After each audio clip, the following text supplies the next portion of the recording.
তো গাইস, হ্যাঁ এখন বাজে 12টা। দেখো এখন বাজে 12টা, 12:30 বাজতে যাই। এ তো ঠান্ডার জন্য শুয়ে আছে, আর ও এখন গেছে কফি বানাতে।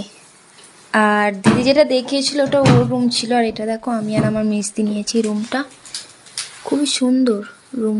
আর এদিকে আমাদের এখান থেকে পাহাড় দেখা যায়। এখন তো রাত হয়ে গেছিলো, দেখা যাচ্ছে না। কিরে, কি করছিস? আরে এতটা ঠান্ডা যে বলতে ইয়ে করতে পারছি না, হাতেও হাত গ্লাভস পরেছিলাম, খুলে দিয়েছি। তো বোনরা বললো চল একটু চা করা যাক, বসে বসে গল্প করছিলাম বোনদের রুমে। তো বোন বললো চল একটু কফি খাওয়া যাক। তার জন্য এই তো ইলেকট্রিক কেটলি আমার রুমেও আছে, তো এই রুমে যেহেতু গল্প করছিলাম, তো চলো চা খেতে খেতে গল্প করি ভাবলাম। তো আমার বড় ওই রুমে পার্টি করছে।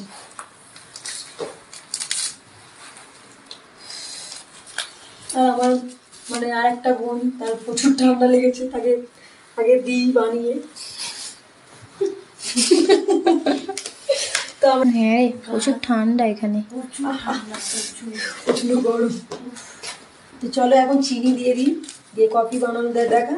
তখন থেকে বানিয়ে তো এর মধ্যে দুধ দেবো, দিলে হয়ে যাবে। এই যে চিনিটা দিয়ে দিলাম।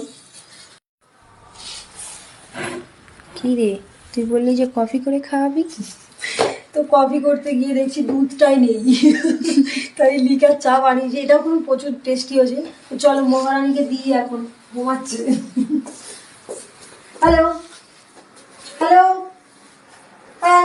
হ্যালো হ্যালো, চা আপনার চা। মহারানী উঠুন। বাবা যেন আমাকে চা করে গেছি, এতটাই ঠান্ডা আমার হাত কাঁপছে। বাবা রে, কি জানো কে বলো তো, কেউ বলছে একটু চিনিটা নিচে বসে কফি কফি করার ইচ্ছে ছিল, দুধটা নেই। ভালো আছে? কেমন লাগে বল গরম গরম? খুব ভালো। তো চলো এইটাই, এই দুটো, এটা হচ্ছে আমার আর এটা বোনের। তো এখন চা খেতে খেতে আমরা একদম ফুল দমে, আমাকে চা খেতে খেতে আমরা ফুল দমে আড্ডা দেবো। চলে ভালো আছে? চলো আমরা চাটা খেয়ে নিই।